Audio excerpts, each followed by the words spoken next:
Chapter 8. The Fight at the Lamppost. Ho! Empress, are you? We'll see about that, said a voice. Then another voice said, 3 cheers for the Empress of Colney Atch, and quite a number joined in. A flush of color came into the witch's face, and she bowed ever so slightly. But the cheers died away into roars of laughter, and she saw that they had only been making fun of her. A change came over her expression, and she changed the knife to her left hand. Then, without warning, she did a thing that was dreadful to see. Lightly, easily, as if it were the most ordinary thing in the world,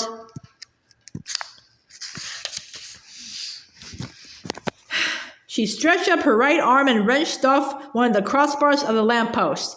If she had lost some magical powers in our world, she had not lost her strength. She could break an iron bar as if it were a stick of barley sugar. She tossed her new weapon up in the air, caught it again, brandished it, and urged the horse forward.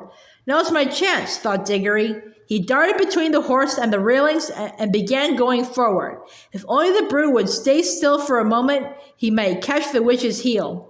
As he rushed, he heard a sickening crash and a thud. The witch had brought the bar down on the chief policeman's helmet. The man fell like a ninepin. Quick, Diggory, this must be stopped, said a voice behind him. It was Polly, who had rushed down the moment she was allowed out of bed. You are a brick, said Diggory. Hold on to me tight. You'll have to manage the ring. Yellow, remember? And don't put it on till I shout.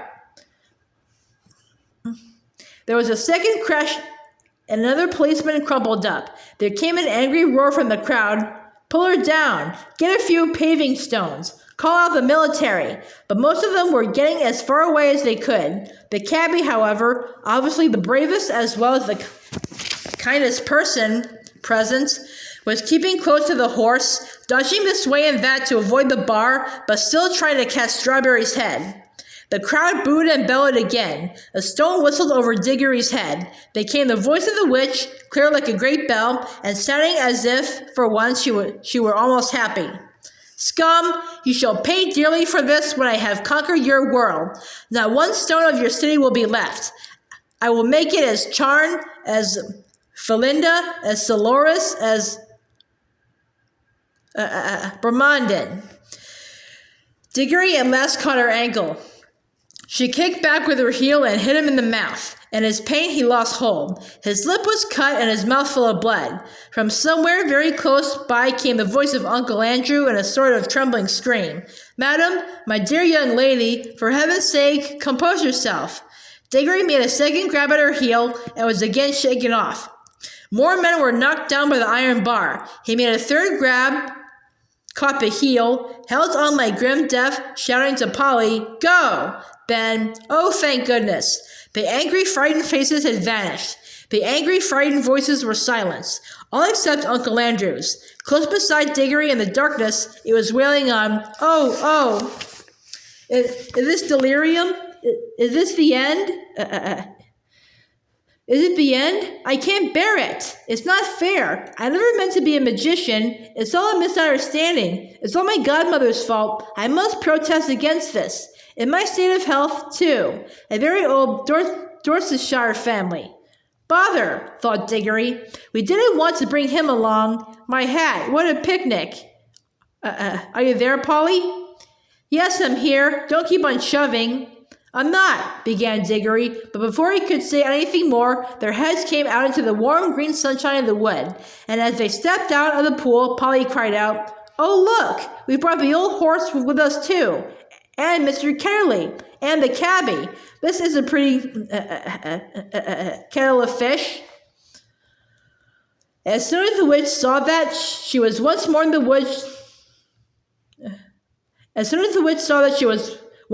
woods, she turned pale and bent down till her face touched the mane of the horse. You could see she felt deadly sick. Uncle Andrew was shivering, but Strawberry, the horse, shook his head, gave a cheerful whinny, and seemed to feel better. He became quiet for the first time since Diggory had seen him. His ears, which had been laid flat back on his skull, came into their proper position, and the fire went out of his eyes. That's right, old boy, said the cabbie. slapping Strawberry's neck. That's better. Take it easy. Strawberry did the most natural thing in the world. Being very thirsty, and no wonder, he walked slowly across to the nearest pool and stepped into it to have a drink. Diggory was still holding the witch's heel, and Polly was holding Diggory's hand. One of the cabbie's hands was on Strawberry, and Uncle Andrew, still very shaky, had just grabbed on the cabbie's other hand. "Quick," said Polly with a look at Diggory. "Greens." So the horse never got his drink. Instead, the whole party found themselves sinking into darkness. Strawberry neighed. Uncle Andrew whimpered. Diggory said, "That was a bit of luck." There was a short pause. Then Polly said, "Oughtn't we to be nearly there now?" "We do seem to be somewhere," said Diggory. "At least I'm standing on something solid." "Why, so am I, now that I come to think of it," said Polly. "But why is it so dark? I say, do you think we got into the wrong pool?" "Perhaps this is Charn," said Diggory. "Only we've got back in the middle of the night." "This is not Charn," came the witch's voice. "This is an empty world. This is nothing."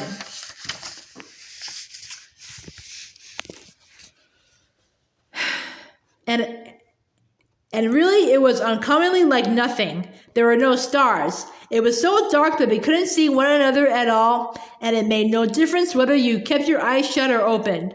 Under their feet, there was a cool, flat something which might have been earth, and was certainly not grass or wood. The air was cold and dry, and there was no wind. "My doom has come upon me," said the witch in a voice of horrible calmness. "Oh, don't say that," babbled Uncle Andrew. "My dear young lady, pray don't say such things. It can't be as bad as that. Ah, cabman, my good man, you don't happen to have a flask about you? A drop of spirits is just what I need." Now then, came the cabbie's voice, a good firm, hearty voice. "Keep cool, everyone. That's what I say. No bones broken, anyone? Good. Well, there's something to be thankful for straight away, and more than anyone could expect after falling all that way.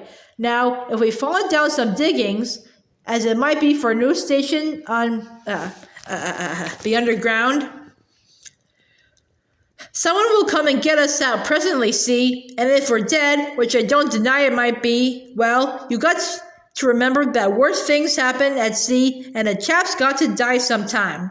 And there ain't nothing to be afraid of if a chap's led a decent life. And if you ask me, I think the best thing we could do to pass the time would be to sing a hymn."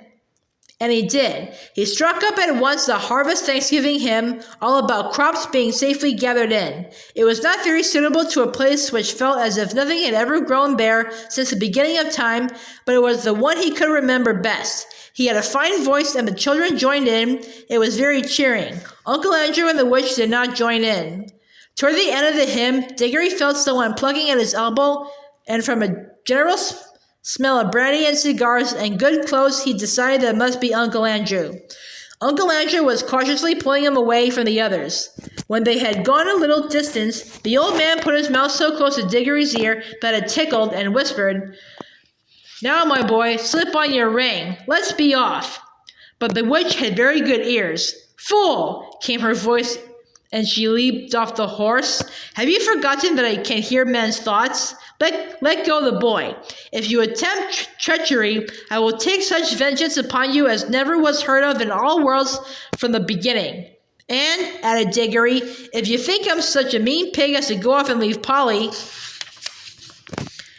and the cabbie and the horse in a place like this, you're well mistaken." "You are a very naughty and impertinent little boy," said Uncle Andrew. "Hush," said the cabbie. They all listened.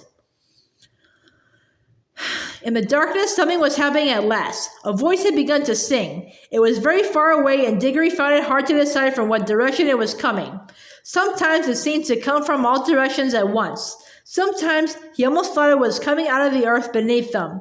Its lower notes were deep enough to be the voice of the earth herself.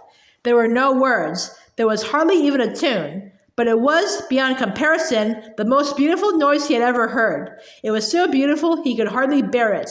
The horse seemed to like it too. He gave the sort of whinny a horse would give if, after years of being a cab horse, it found itself back in the old field where it had played as a foal, and saw someone whom it remembered and loved coming across the field to bring it a lump of sugar. "God," said the cabbie, "ain't it lovely?" Then two wonders happened at the same moment. One was that the voice was suddenly joined by other voices, more voices than you could possibly count. They were in harmony with it, but far higher up the scale, cold, tingling, silvery voices. The second wonder was that the blackness overhead, all at once, was blazing with stars. They didn't come out gently one by one, as they do on a summer evening. One moment there had been nothing but darkness. Next moment a thousand points of light leaped out, single stars, constellations, and planets, brighter and bigger than any in our world. There were no clouds. The new stars and the new voices began at exactly the same time. If you had seen and heard it, as Diggory did, you would have felt quite certain that it was the stars themselves which were singing, and that it was the first voice, the deep one, which had made them appear and made them sing. "Glory be," said the cabbie.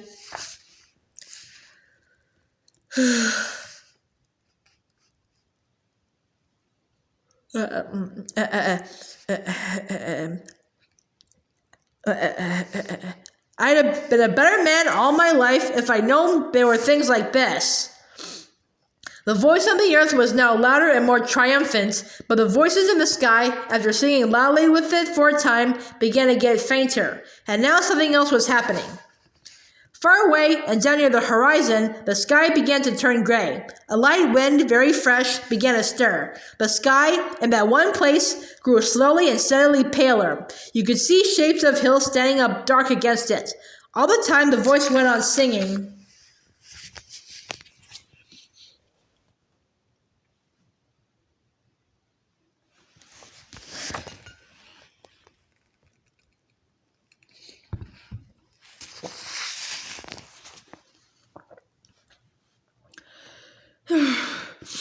There was soon light enough for them to see one another's faces. The cabbie and the two children had open mouths and shining eyes. They were drinking in the sound, and they looked as if it reminded them of something. Uncle Andrew's mouth was open too, but not open with joy. He looked more as if his chin had simply dropped away from the rest of his face. His shoulders were stooped and his knees shook. He was not liking the voice. If he could have got away with it by creeping into a rat's hole, he would have done so. But the witch looked as if, in a way, she understood the music better than any of them. Her mouth was shut, her lips were pressed together, and her fists were clenched.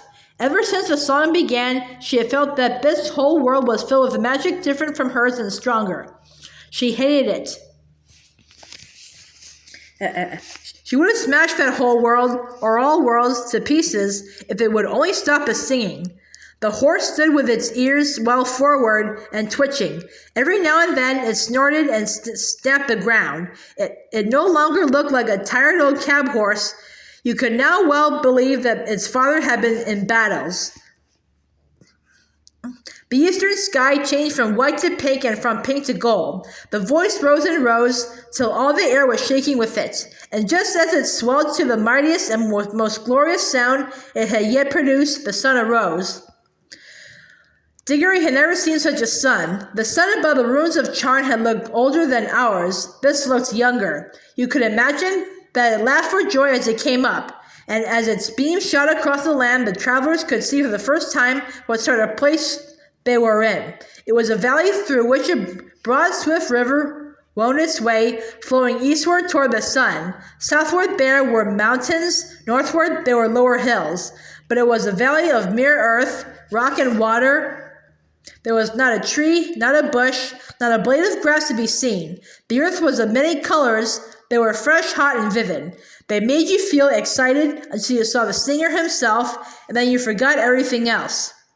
It was a lion, huge, shaggy, and bright. It stood facing the risen sun. Its mouth was wide open in song, and it was about 300 yards away. "This is a terrible world," said the witch. "We must fly at once. Prepare the magic." I quite agree with you, madam, said Uncle Andrew. A most disagreeable place. Completely uncivilized. If only I were a younger man and had a gun. Garn, said the cabbie. You don't think you could shoot him, do you?